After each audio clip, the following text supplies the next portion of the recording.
할렐루야, 아멘. 찬양의 가사처럼 예수님의 사랑을 감격스럽게 경험하는 우리 성도님들 되시기를 바라겠습니다. 오늘 제가 읽은 이 이사야 말씀은 이 학자들에 의해서는 제5복음서라고도 일컬어집니다. 그만큼 이사야 성경 이 내용 안에는 예수님에 대한 예언이 풍부하게, 그리고 다른 어떤 심판의 메시지보다 구원과 회복의 메시지가 아주 은혜롭게 많이 기록되어 있는 성경이 바로 이사야 성경입니다. 제가 오늘 이 이사야 성경 본문을 통해서 함께 이 회복의 메시지를 같이 나누고자 합니다. 이스라엘 백성들이 다시 태어날 그러한 회복의 메시지를 오늘 본문이 담고 있습니다. 이스라엘 백성들의 특징이 무엇입니까? 선민 사상이 있고 택함 받은 사람이었습니다. 먼저 구원받은 사람이었습니다. 먼저 된 자입니다. 성경에서 주로 비유하기를 앞선 자고 먼저 된 자였습니다. 먼저 된 자들의 특징이 뭡니까? 이미 있는 기득권을 포기하지 못하고 또 매너리즘에 빠져 있고, 그러다 보니까 나중된 자보다 못한 신앙을 갖게 되는, 이것이 먼저 된 자의 문제입니다. 그러므로 오늘 이 본문의 말씀을 통해서 우리 먼저 된 자, 그러니까 예수 그리스도를 믿은 지 오래된 사람, 기신자, 근데 기신자로서 회복되어야 될 부분들이 있다. 그러한 회복의 문제를 같이 우리가 적용해 보면 좋을 것 같습니다. 여러분, 우리가 이 오랜 신앙으로 인해서 매너리즘에 빠지고 또 뭔가 모르게 예수 그리스도의 그 사랑을 경험한 감격이, 아까 우리 찬양 드렸던 것처럼 그 사랑의 감격이 느껴지지 않는다면 우리 그 사랑을 다시 한번 경험하고 회복해야 되지 않겠습니까? 그러기 위해서 우리가 이스라엘 백성들에게 주셨던 이 메시지를 가지고 우리에게 적용을 했으면 좋겠습니다. 첫 번째로, 우리가 이 하나님을 향한 뜨겁고 열렬한 사랑을 회복하기 위해서는 하나님이 기뻐하시는 것과 내가 기뻐하는 것이 무엇인지, 하나님이 기뻐하시는 것과 내가 기뻐하는 것에 대하여서 확실히 구별할 필요가 있다라는 것입니다. 여러분, 1절부터 2절까지 성경 말씀은 이 하나님께서 자기를 위해 무슨 집을 지키느냐라는 내용의 그런 메시지입니다. 한번 같이 읽어보실까요? 시작. 여호와께서 이와 같이 말씀하시되 하늘은 나의 보좌요 땅은 나의 발판이니 너희가 나를 위하여 무슨 집을 지으랴? 내가 안식할 처소가 어디랴? 나 여호와가 말하노라. 내 손이 이 모든 것을 지었으므로 그들이 생겼느니라. 무릇 마음이 가난하고 심령에 통회하며 내 말을 듣고 떠는 자, 그 사람은 내가 돌보려뇨. 1절부터 2절까지의 말씀, 이 말씀을 보면 요약하면 이렇습니다. 하나님이 나를 위해서 무슨 집을 짓겠느냐고, 너희들이 무언가를 행하려고 하는데 나를 위해 무슨 집이라도 짓겠느냐, 이거죠. 여러분, 우리 사람은 말입니다, 자기가 좋아하는 것을 가지고 상대방도 좋아할 거야 라는 기대감을 가집니다. 그래서 내가 좋아하는 것을 상대방도 좋아하면 여기서 같이 공감대가 생기죠. 친해지기 쉽습니다. 그래서 이 본능같이 우리 사람 안에 존재하는 것이 뭐냐면, 내가 좋아하는 것을 상대방이 좋아하기를 바라는 마음이 있습니다. 내가 기뻐하는 것을 상대방도 좋아해 줘야 된다. 만약에 상대방이 내가 좋아하는 것을 싫어하면 그 사람에 대한 거부감을 갖든지 이 상황을 싫어하게 되겠죠. 그래서 예를 들면 우리는 선물을 할 때도 자기가 좋아하는 것을 상대방에게 줄 때가 있습니다. 음악을 좋아하는 사람, 음악 CD를 사다가 선물을 줍니다.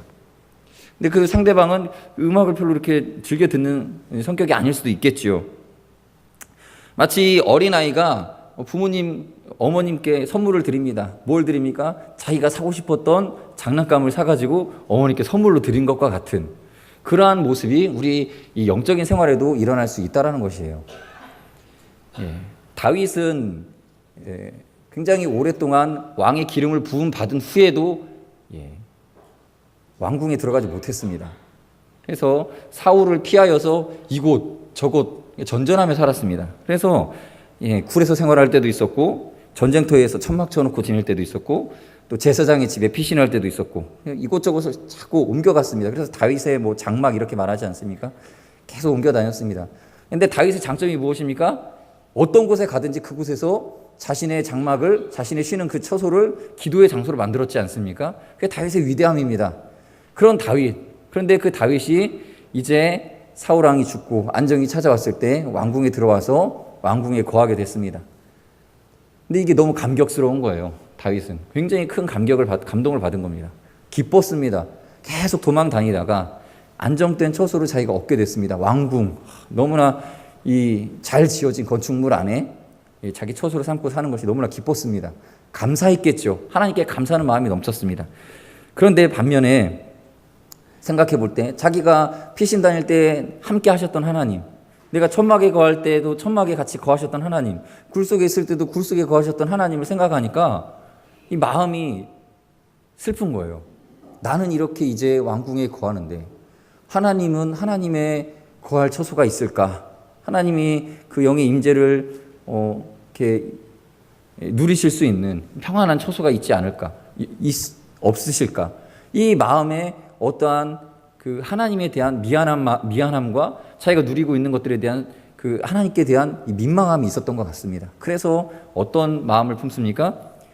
여호와께 하나님께 전을 짓고자 했습니다. 성전을 건축하여서 하나님을 그 성전에서 섬기고 모시고자 하는 그런 마음이 있었습니다. 사무엘하 7장 1절 2절 말씀을 같이 한번 읽어보도록 하겠습니다. 시작. 여호와께서 주의 모든 원수를 무찌르사 왕으로 궁에 평안히 살게 하신 때에 왕이 선지자 나단에게 이르되 볼지어다 나는 백향목 궁에 살거늘 하나님의 궤는 휘장 가운데에 있도다. 이렇게 하나님에 대하여서 하나님 어떠실까? 참 좋은 마음입니다. 좋은 전을 건축하여서 하나님을 모시고 싶은 마음이 있었다라는 거죠. 좋은 마음입니다. 참 귀한 마음입니다. 그런데 이 하나님의 반응은 다윗의 이 마음과는 사뭇 달랐던 것 같습니다. 그리고 다윗은 성전을 건축하지 못하게 됩니다. 그리고 그 뒤에 솔로몬이 그 다윗의 그런 유산을 이어받아서 성전을 건축하고 기공 예배를 드리고 하나님께 올려드립니다. 성전을 하나님께 올려드립니다. 그러나 그때에도 하나님께서 이곳에서 너희가 기도하면 너희를 위한 처소이다라는 것을 설명하실 뿐이지 내가 여기 아니면 내가 살 곳이 없어 이렇게 얘기하시지 않았다라는 겁니다. 너희가 이곳에서 기도하면 내가 들어주겠다. 그래서 여호와의 전은 뭡니까? 기도하는 사람들의 집이 됩니다. 그리고 기도를 하나님께 드리고 예배를 드리는 장소가 됩니다. 여러분, 이 교회당은 여러분들을 위한 것입니다. 이곳이 하나님의 처소가 되어서 하나님이 이곳이 없으면 거하실 곳이 없는 아련하신 분이 아니라는 것입니다. 여러분, 이곳은 여러분들의 신앙과 기도를 위해서 지어진 건축물입니다. 그러므로 여러분, 하나님께서 과연 무엇을 기뻐하시느냐, 우리가 더 고민하고 더 생각해 봐야 된다라는 것입니다. 무엇을 더 기뻐하시는 것인가? 1절, 2절 말씀 우리가 다시 한번 보겠습니다. 1절, 여호와께서 이와 같이 말씀하시되 하늘은 나의 보좌요 땅은 나의 발판이니 너희가 나를 위하여 무슨 집을 지으랴? 내가 안식할 처소가 어디랴? 나 여호와가 말하노라. 내 손이 이 모든 것을 지었으므로 그들이 생겼느니라. 여기까지만 읽겠습니다. 하나님은 우리와 같이 공간에 얽매이는 분이 아니십니다. 우리가 생각하는 것은 우리와 같은 유한한 어떠한 하나님의 유한한 모습을 생각할 수 있겠지만 우리 하나님은 우리가 생각하는 것 이상입니다. 오히려 하나님이 지으신 세상에 우리가 발붙이고 살고 있는 것입니다. 하나님이 주신 것들을 우리가 누리며 사는 것이죠. 그러므로 우리는 이제 하나님이 무엇을 기뻐하시는가, 하나님께서 내가 기뻐하는 것을 기뻐할 거야 라고 결론 지어버리고 끝내는 것이 아니라 더 생각해 봐야 된다는 것입니다. 더 고민하고 묵상해 봐야 됩니다. 하나님이 무엇을 더 기뻐하실까? 여러분, 모든 인생의 갈등의 문제에서 고민하고 염려하는 이유가 뭡니까? 내가 기뻐하는 것을 기준으로 삼고 생각하니까 끝이 없는 겁니다. 그러나 여러분 생각해 보십시오. 하나님이 기뻐하시는 것이 무엇일까를 기준으로 생각을 하면 생각보다 빨리 결론에 도달할 수 있습니다. 자, 그 중에 한 가지를 오늘 본문에서 찾아보겠습니다. 두 번째로 이겁니다. 외모가 아닌 중심, 우리의 마음에 있는 이 애통하는 마음, 가난한 마음, 이 마음을 하나님께서 기뻐하신다라는 것입니다. 그것을 하나님께 드려야 됩니다. 그것에 대해서 우리가 좀 살펴보도록 하겠습니다. 여러분, 오늘날 우리는 이 외모를 굉장히 중요시 여기는 시대를 살고 있습니다. 매력적인 사람, 잘생긴 사람, 잘 깔끔하게 옷을 입고 다니는 사람, 또 패션, 또 머리 스타일, 또 어떤 그 사람이 살고 있는 환경의 인테리어, 이런 것들에 대한 관심이 많습니다. 외모. 굉장히 중요하게 여겨지는 시대인 것 같습니다. 제가 실제로 청년 사역을 할 때에도 그런 느낌을 많이 받습니다. 우리 청년 자매들이요, 제가 이렇게 후줄근하고 잠바 이렇게 걸치고, 이렇게 좀 얼굴에도 이제 여기 이렇게 버짐도 좀 펴 있는 상태로 만나면은 대하는 태도가 좀 안 좋습니다. 그런데 제가 때 빼고 광낸다고 하죠. 굉장히 이렇게 차려입고 꾸미고 또 머리도 넘기고 다 이렇게 해서 만나서 면담을 하면요, 태도가 다릅니다. 네, 달라요. 말을 잘 들어줘요. 듣고 경청해 줍니다. 이게 효과죠. 외모의 효과입니다. 그러므로 우리는 외모를 잘 꾸밀 필요도 있겠습니다. 그러나 하나님은 우리의 외모보다 무엇을 보십니까? 중심을 보십니다. 우리 말씀 볼까요? 사무엘상 16장 7절 시작. 여호와께서 사무엘에게 이르시되 그의 용모와 키를 보지 말라.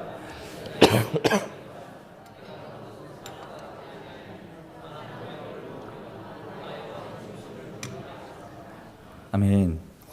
외모가 잘생겼던 다윗의 형인 엘리압을 보고 사무엘이 먼저 감동을 받아버렸어요. 외모를 보고 선지자가 감동받아버렸습니다. 와, 하나님 드디어 준비하셨군요.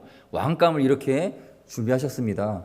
얼마나 잘생겼는지 눈으로 보자마자 감동이 될 정도로 기골이 장대하고 잘생겼던 다윗의 형이었던 것 같습니다.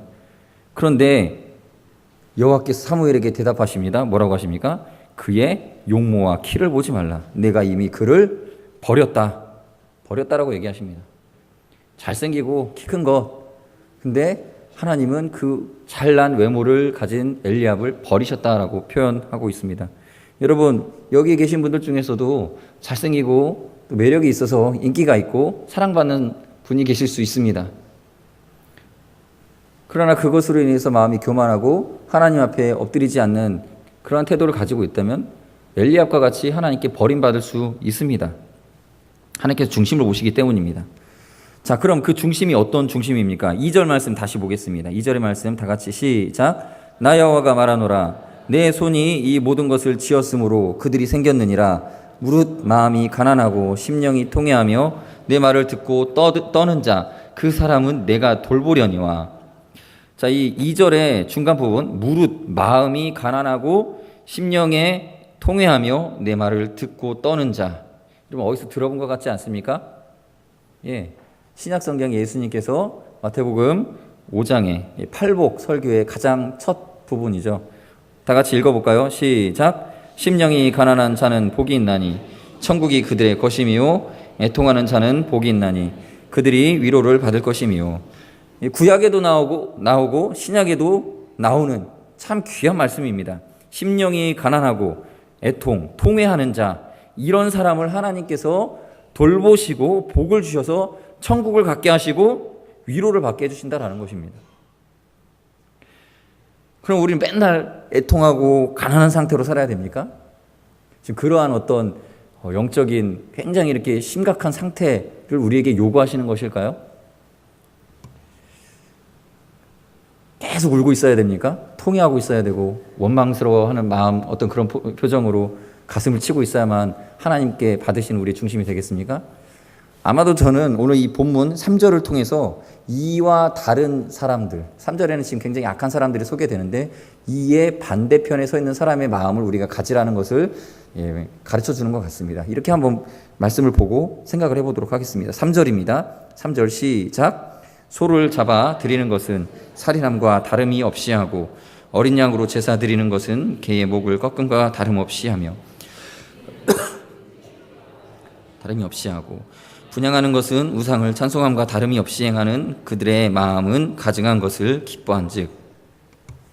제사를 드릴 때 지금 굉장히 잘못 드린 사람의 예를 보여주고 있습니다. 이렇게 하면 안 된다는 거죠. 우리가 제사를 드릴 때에는 짐승을 죽이고 각을 뜹니다. 완전히 산산조각 분해를 내버린다는 얘기입니다. 짐승을 잡아서 죽이고 각을 뜹니다. 그러면 어떻습니까? 짐승이 죽임 당하는 모습이 얼마나 괴로워하는 모습을 보이겠습니까? 피가 낭자하고 결국에는 이 고통을 당하던 짐승이 이제 죽게 되죠. 이런 장면은 다소 잔혹합니다. 보는 사람의 마음에 두려움을 주죠. 두려움을 줍니다. 시각적으로 감정적인 시각적인 충격을 주는데 이 감정적인 충격이 죄의 결과인 참혹한 죽음을 연상시킨다라는 겁니다. 죄의 결과, 죽음, 이것을 제사를 드릴 때마다 그 참혹함을 연상하게 되는 것입니다. 결국 우리가 죄를 지을 때는 달콤하고 뭔가 내가 굉장히 기분이 좋고 재미도 있고 내 이기적인 마음을 충족시킬 것 같지만, 그러나 죄의 결과는 이러하다라는 것을 시각적으로 보여주는 것입니다. 제사를 드리는 와중에 그 제물을 갖고 와서 자기가 드린 제물이 그렇게 칼로 인해서 각이 띄어지는 모습을 보면 죄에 대한 두려움이 생기고 죄를 무서워하는 마음이 생기게 되는 것입니다. 그게 자연스러운 제사의 심령, 그것을 바라보는 마음 상태입니다. 그런데 3절에 묘사된 이 제사 드리는 사람의 마음을 보십시오.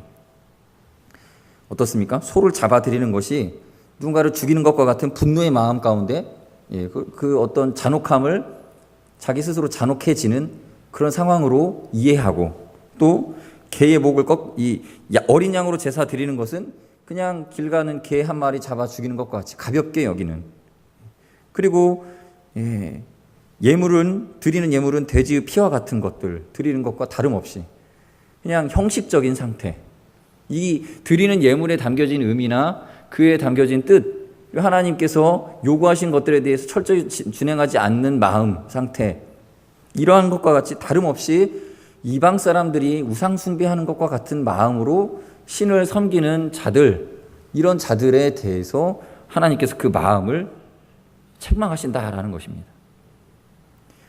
즉 우리가 제사를 드릴 때 제물에 대하여 가지는 마음가짐, 이것이 이 논의의 핵심입니다. 우리에게 있어서는 예수 그리스도의 십자가를 바라보는 마음을 말하는 것일 것입니다. 우리는 제사를 드리는 게 아니라 예수님의 십자가를 바라보게 됩니다. 예수님의 십자가는 어떻습니까? 잔혹한 사형틀입니다. 이것을 볼 때마다 우리의 마음에 충격이 와야 되고 이 죄의 참혹함의 결과를 바라보게 되어야 됩니다. 그러나 우리는 예수님의 십자가를 장식품처럼 귀걸이, 목걸이로 하고 다니지 않습니까? 아름다운 것으로 생각을 합니다. 그게 아니죠. 이 십자가는 아름답게 꾸미면 꾸밀수록 그 효과를 반감시켜버리는 것입니다. 피 묻은 걸 봐야 됩니다. 그 안에 못이 박혀 있고 매달려 계신 예수 그리스도의 죽음의 고통의 모습이 보여져야 됩니다. 예수님이 십자가를 생각할 때마다 그 잔혹함과 그 참혹한 결과를 바라보며 우리 마음 가운데 이 감정의 요동됨이 있어야 됩니다. 이것이 없는 상태, 십자가는 그저 우리의 시상에 아름다운 나무 조각 모양으로 보여진다면 합당한 것이 아니겠죠. 여러분, 심령이 가난하고 통회한다라는 것은 바로 이런 것입니다. 예수님의 십자가를 바라볼 때 그 마음 상태, 그것을 정말 나의 죄에 대해서 심각하게 여기는 마음 상태, 회개할 때에도 주님 앞에 내 죄의 문제를 가지고 나왔을 때에도 그 죄의 문제에 대해서 가볍게 여기지 않는 상태, 그리고 그 잘못에 대해서 자복하고 회개하고 어찌할 바 모르는 마음의 상태를 말하는 것입니다. 여러분, 그러므로 예배는 늘 떳떳할 수 없습니다. 우리가 예배를 드릴 때 우리는 떳떳한 마음 가지고 예배 나오기를 원합니다. 그러나 결코 그렇지 않습니다. 여러분, 교회에 나오기 싫을 때가 교회에 나와야 할 때입니다. 정말 죄를 많이 졌어요. 죄의식이 있습니다. 내가 이 죄된 마음을 가지고 어떻게 주님 앞에 예배를 드리지? 고민하면서 이번 주는 교회 안 나가야 되겠다. 마음이 괴로워서 도저히 하나님 앞에 나갈 수가 없다. 그때 나와야 되는 것입니다. 그때가 더욱더 주님 앞에 예배 드려야 할 때입니다. 주님, 내가 정말 주님 앞에 부끄러워서 설 수가 없습니다. 우리는 하나님께 11조의 헌금을 드리면서도 마치 모범 납세자가 국가에 자기의 의무를 다한 것과 같은 떳떳한 마음으로 하나님께 헌금을 드리는 그런 마음이 있습니다. 감사 헌금을 드릴 때도 그 떳떳함으로 나갈 때가 있습니다. 그 마음은 합당한 제사의 마음이 아닙니다. 합당한 예배의 마음이 아닐 수 있다는 것입니다. 이 모든 것을 누가 주셨습니까? 하나님이 지으셨고 하나님이 다 주셨습니다. 내 것을 다, 내 재산을 다 하나님께 드려도 모자란데, 주님께서 열에 하나만 요구하셨습니다. 그래서 그거를 드림으로 내 전부를 다 드린 것 같이 죄송스럽고 부끄럽고 또 한편으로 감사하고 감격한 마음으로 그렇게 나아가야 되는 것입니다. 2절에 나오지 않습니까? 나 여호와가 말하노라 내 손이 이 모든 것을 지었으므로 그들이 생겼느니라. 우리가 어떻게 있습니까? 하나님이 지으셨기 때문에 있습니다. 우린 또 어디로 돌아갑니까? 하나님께 돌아갈 것입니다. 다 하나님께 드려도 모자람이 없고 아까움이 없는 것입니다. 자, 이제 우리는 믿음의 회복을 위해서 마지막으로 살펴보겠습니다. 우리는 유혹당하는 것을 부끄럽게 여기며 살아가야 됩니다. 유혹당하는 것을 당하지 않는 삶을 살아가야 됩니다. 우리의 매너리즘에 빠져있는 신앙생활 가운데 쉽게 넘어지는 것이 무엇입니까? 그 유혹당하는 상태를 그저 가볍게 여기는 것입니다. 죄 짓고 그동안 지었던 죄를 짓기도 하고 안 짓기도 하는데 그냥 그 상태를 유지하고 있는 이 상태를 하나님께 부끄럽게 여기고 회개해야 되는 것이죠. 본문 4절 말씀을 같이 보도록 하겠습니다. 시작. 나 또한 유혹을 그들에게 택하여 주며 그들이 무서워하는 것을 그들에게 임하게 하리니 이는 내가 불러도 대답하는 자가 없으며 내가 말하여도 그들이 듣지 않고 오직 나의 목전에서 악을 행하며 내가 기뻐하지 아니하는 것을 택하였음이라 하시니라. 아멘. 자, 이들이 잘못 드려진 이 예배에 대해서 하나님께서 이제 심판하시겠다라는 것입니다. 심판. 그 심판의 첫 번째가 뭡니까? 4절 맨 처음에 나오죠. 나 또한 유혹을 그들에게 택하여 주며, 지금 하나님의 적극적으로 우리가 유혹을 당한다라고 말하지만 하나님께서 유혹을 적극적으로 택하여서 그들에게 유혹하겠다라는 겁니다. 이게 무슨 뜻입니까? 우리가 유혹당하는 것이 하나님께서 우리를 시험하시고 하나님께서 우리를 어떻게 테스트해본다 이게 아니라 하나님께서 심판하시고자 하면 유혹을 준다는 얘기입니다. 여러분, 그래서 유혹은 심판의 첫 번째 단계입니다. 여러분, 우리가 잘못하고 나쁜 마음을 갖고 악을 행하고 하나님께 심판당할 상황에 처할 때 우리에게 먼저 찾아오는 것은 유혹입니다. 다시 말해서 여러분, 유혹당하고 있다 자랑할 게 아니라는 거예요. 내가 유혹을 잘 이겨내고 있고 버티고 있다 자랑할 게 아니라는 거예요. 그건 뭡니까? 심판당하고 있다라는 뜻입니다. 내가 벌써부터 심판의 시작 초미에 들어섰다라는 얘기입니다. 내가 여러분들 유혹을 받을 때 여러분, 내가 드디어 내 죄에 대한 심판을 드디어 시작이 되는구나, 하나님의 심판이 내게 임했구나 하고 그 유혹에 대하여서 하나님 저한테 왜 이러십니까? 하며 회개하는 자리로 돌아가야 됩니다. 유혹받지 마십시오. 유혹 당하는 자리에 있지 마셔야 됩니다. 여러분, 요셉은 어떻습니까? 보디발의 아내가 와서 테스트합니다. 계속 나와 함께 있자. 요셉은 그 유혹 당하는 자리 자체를 피하게 됩니다. 유혹 당하는 것 자체를 피해버립니다. 같이 있지도 아니하고 도망 다니죠. 여러분, 유혹이라는 것은 좋은 게 아닙니다. 자랑할 것도 아니고 기뻐할 것도 아니고, 내가 이 정도, 여러분들 경제력과 여유가 생기고 힘이 생기면 유혹당할 일들이 얼마나 많습니까? 그것을 자랑합니다. 이렇게 여유가 있다. 여러분, 이 유혹은 얼마나 달콤합니까? 그러나 그 결과는 어떻습니까? 실패를 줍니다. 우리에게 좌절을 주고 절망감을 주고 정말 하나님 앞에서 해서는 안 될 그런 생각들을 하게 만드는 그러한 넘어짐의 가장 이 초미에 있는 것이 바로 유혹입니다. 이 자체가 심판이라는 것입니다. 그러므로 여러분, 우리 유혹받지 말아야 됩니다. 유혹에서 떠나셔야 됩니다. 우리 주기도문에서 예수님께서 가르치신 기도, 우리를 시험에 들게 하지 마옵시고, 우리가 이렇게 기도하지 않습니까? 주기도문에 주님, 우리가 우리에게 죄 지은 자를 사여 준 것 같이 우리의 죄를 사여 주옵시고, 그리고 우리를 시험에 들게 하지 마옵소서 기도하지 않습니까? 앞서 먼저 뭘 합니까? 회개 기도하지 않습니까? 회개 기도와 더불어 이어지는 게 뭡니까? 유혹받지 않게 해주십시오. 이 심판의 첫 번째 단계, 우리의 죄를 다 하나님께 회개합니다. 제게 이 심판을 임하지 않게 하여 주십시오. 그래서 이 유혹당하는 단계마저도 하나님 내게 이 심판으로서 내게 임하지 않게 하여 주십시오. 이걸 기도하라는 것입니다. 그러므로 시험 당할 때에 하나님께서 피할 길을 주실 것입니다. 도망가야 됩니다. 시험 당한다라는 느낌을 받을 때 도망가십시오. 시험의 자리에 머물러 있는 것 심판입니다. 여러분, 우리는 죄를 짓고 삽니다. 늘 회개해야 됩니다. 회복하고 살아가야 됩니다. 그런데 어떻습니까? 계속 우리의 회복에 대한 관심보다는 자신은 지금 회복할 사람이 아니다라고 하는 착각 속에 남들에 대한 관심으로 다른 사람을 정죄하고 판단하고 살아갑니다. 그러나 성경은 항상 우리에게 말합니다. 나 자신에게 말합니다. 너의 믿음과 신앙을 회복하여라.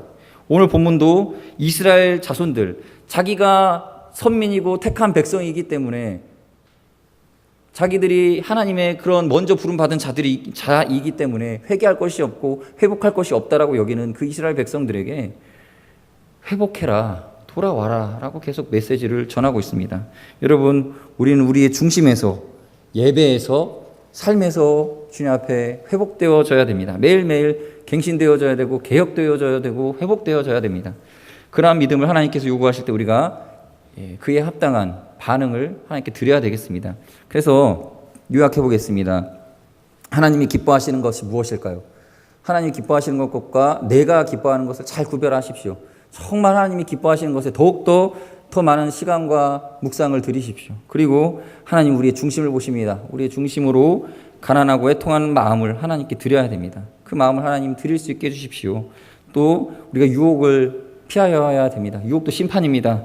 유혹당함을 부끄러워하는 마음으로 우리 삶 가운데 유혹을 다 물리쳐 나가고 다 도망쳐 나가는, 그래서 하나님께서 기뻐하시는 자리로 우리가 회복되어지는 그러한 기도로 간구했으면 좋겠습니다. 이 시간 같이 기도하시겠습니다.